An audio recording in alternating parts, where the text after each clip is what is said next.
गई है कि साउथ बंगाल फ्रंटियर के द्वारा अंतर्राष्ट्रीय सीमा पर हो रहे इस अवैध तस्करों के घुसपैठ को महिला जवान ने बहादुरी से रोकने का काम किया है। बताया जा रहा है कि ड्यूटी के दौरान महिला जवान ने इस बात को देखा कि 5 से 6 संदिग्ध तस्कर भारतीय सीमा में घुसपैठ करने की कोशिश कर रहे थे। इसके बाद महिला जवान ने एक्शन लिया और इस तस्करों के घुसपैठ को नाकाम कर दिया और मोहम्मद यूनुस की उल्टी गिनती शुरू हो चुकी है। पाकिस्तान के बाद अब जी बहुत बड़ा मूव खेला है जी इंडिया ने अपनी बीएसएफ के साथ एक ऑपरेशन लॉन्च किया है, उसको बोलते हैं ऑपरेशन अलर्ट, जिसपे बॉर्डर सिक्योरिटी को बढ़ाने की इंडिया बात कर रहा है। और क्या बांग्लादेश इन हालातों में इंडिया की तरफ दोबारा जाएगा या पाकिस्तान के साथ मिलकर कुछ बड़ा प्लान करने की बात कर रहे हैं? अच्छा, अब जारी बात है, वहाँ पे बहुत सारी तंजीमें होंगी जो बोलेंगी, वो कहेंगी भाईजान पहले ऑर्डर तो दे देते, बता तो देते कि इस तरह के काम करने हम ना चाहते। नमस्कार दोस्तों, स्वागत है आपका रियल भारत टीवी में। दोस्तों आज की लेटेस्ट खबर के बारे में बात करते हैं। दोस्तों बांग्लादेश के अंदर यूनुस सरकार का जो गेम है वो बहुत जल्दी खत्म होने वाला है। बांग्लादेश के अंदर बहुत जल्द अब तख्ता पलट होने वाली है। दरअसल डोनाल्ड ट्रंप ने, अमेरिका ने जब से बांग्लादेश की एड बंद करी है उसके बाद से बांग्लादेश के अंदर तो एकदम भड़कंप आ चुका है, सब उथल पुथल हो चुका है। यहाँ तक कि मोहम्मद यूनुस जो है वो काफी हद तक परेशान हो चुके हैं, चिंतित हो चुके हैं। अब खबर सामने आ रही है कि बांग्लादेश के अंदर जल्द ही तख्ता पलट भी होने वाली है। तो बांग्लादेश जो है इस समय प्लानिंग प्लॉटिंग कर रहा है पाकिस्तानियों के साथ मिलके, कभी पाकिस्तानी आर्मी से मिलकर के प्लानिंग प्लॉटिंग कर रहा है, कभी इनके पाकिस्तान के आईएसआई चीफ जो है वो बांग्लादेश आकर के प्लानिंग प्लॉटिंग कर रहे हैं भारत को लेकर के। तो बांग्लादेश के अंदर एकदम हड़कंप मच चुका है। तो इसी टॉपिक में आगे वीडियो देखते हैं, फिर मिलते हैं वीडियो के एंड में। देने के लिए भारत ने अपनी तैयारियां शुरू कर दी है। चलिए जानते हैं चिकन नेक कॉरिडोर का महत्व क्या है। दरअसल चिकन नेक कॉरिडोर भारत का सबसे संकीर्ण गलियारा है जो देश के पूर्वोत्तर हिस्सों को बाकी राज्यों से जोड़ता है। ये रणनीति करेगी वो जो है साउंड ग्रेनाइड का भी इस्तेमाल करेगी और साथ साथ इंडियन फार्मर को भी शूट करने की खबरें आ रही हैं।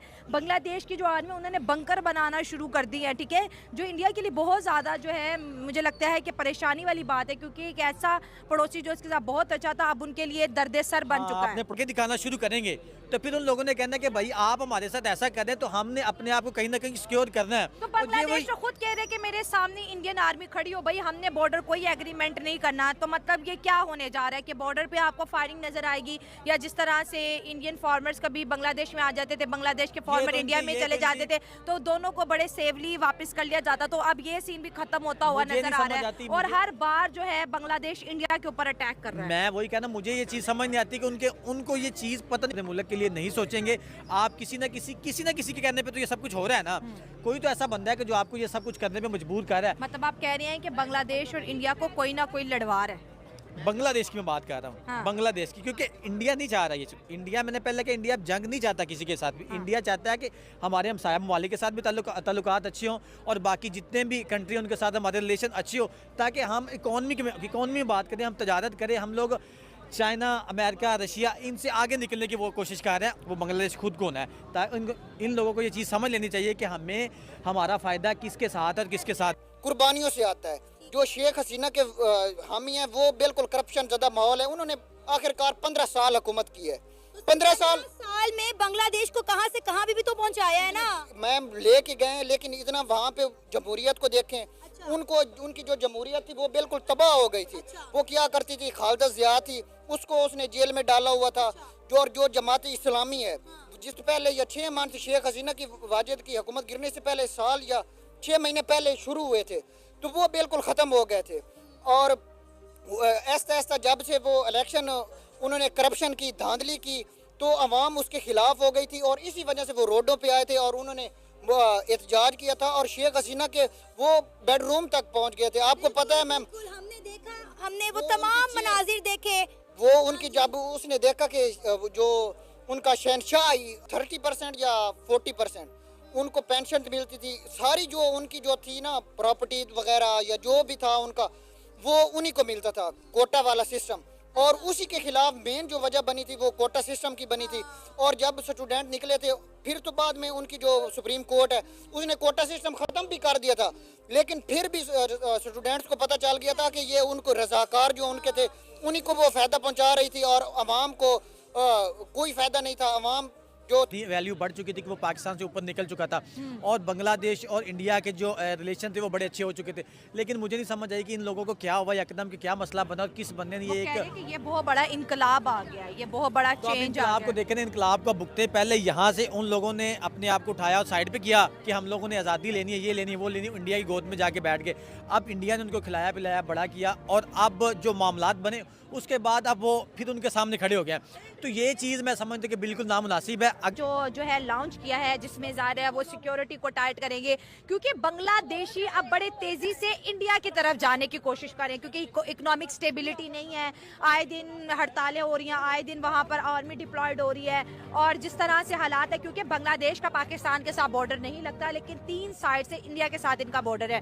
तो ये जो टाइटनेस है, आपको क्या लगता है ये जो बांग्लादेश के लिए मुश्किलात बढ़ेंगी, क्योंकि अब वो इंडिया का बॉर्डर क्रॉस नहीं कर पाएंगे? बात आती जहाँ पे उनकी कौम की बात आती, जहाँ पे उनकी नेशन के फायदे की बात आती है, तो वहाँ पे उनके जो जय शंकर है, जय शंकर है, वो वहाँ पे जाते हैं। उसको पता है कि भाई हमने यहाँ से ये काम करना है। इंडिया अगर बांग्लादेश में सब कुछ हो रहा है, इससे पहले बांग्लादेश हमारा बहुत बड़ा, खुद को हम नहीं समझते थे, बांग्लादेश हमें अपना बहुत बड़ा दुश्मन समझता था। अच्छा। कि यार पाकिस्तान ये करवाता है, पाकिस्तान ने ये किया, पाकिस्तान ने 1971 में ये किया, इंडिया हमारा बड़ा हमसाया मुल्क है, हमारा बड़ा दोस्त है, हमारे साथ उसने बड़े अच्छे रिलेशन किए हुए हैं। हाँ। अब जब इनके ये मामलात सारे हुए हैं, दिक्कत मुल्क है। जो यूनिस है, मोहम्मद यूनिस है, उसकी अब गवर्नमेंट आ गई है। वो जब तक इलेक्शन नहीं होते वो उनका वजीर आज़म है और वो मौजूद रहेगा। उसकी जो मेन जिम्मेदारी है वो इलेक्शन की तरफ लेके जाना। और जब इलेक्शन लेट होते हैं तो वो क्या होता है कि अवाम के अंदर इख्तलाफात शुरू हो जाते हैं। जिस तरह पाकिस्तान में जिस तरह से इलेक्शन लेट हुए थे तो अवाम की जो नज़रें थी वो इलेक्शन की तरफ ही थी। इसकी जो मेन रीज़न है वो इलेक्शन लेट होना है। यूनिस खान को इंडिया इधर लाहौर में हमने इतना प्यारा स्टेडियम बनाया है, मैम, उसके ऊपर पता नहीं कितने अरबों रुपए लगाए और 70 से 80 दिनों में बनाया है। और ये भी एक रिकॉर्ड है।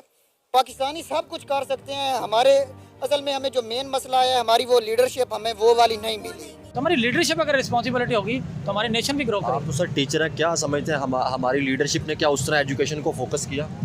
देखिए तमाम पॉलिटिशियन मतलब वो अनएजुकेटेड नहीं है ना की वजह से तो फिर पाकिस्तान हम अपने खुद ही नहीं इसके कसूरवार के हम पाकिस्तान को खुद ही पीछे लेके जा रहे हैं। फिर हम कहते हैं कि यार इसके पीछे अमेरिका या इंडिया। देखिए पाकिस्तान जो पीछे जा रहा है इसमें नेशन का भी बहुत बड़ा हाथ है। अगर हमारा करैक्टर ठीक हो जाए, अगर हम हमारी मतलब मार्केट का जो टाइमिंग है उसकी ओपन और उसकी शट डाउन मतलब बंद करने का एक टाइम टेबल होता है हर चीज़ का। देखिए 5 नमाजें क्यों रखी हैं उसका, अगर हमारा टाइम टेबल ठीक हो जाए तो आज भी ये मुल्क ग्रो कर सकता है। और नंबर 2 मैं मतलब जो बड़ी इंपॉर्टेंट है जो मेरे माइंड में आ रही है, अगर हम अपने नेचर सोर्सेज को खुद से।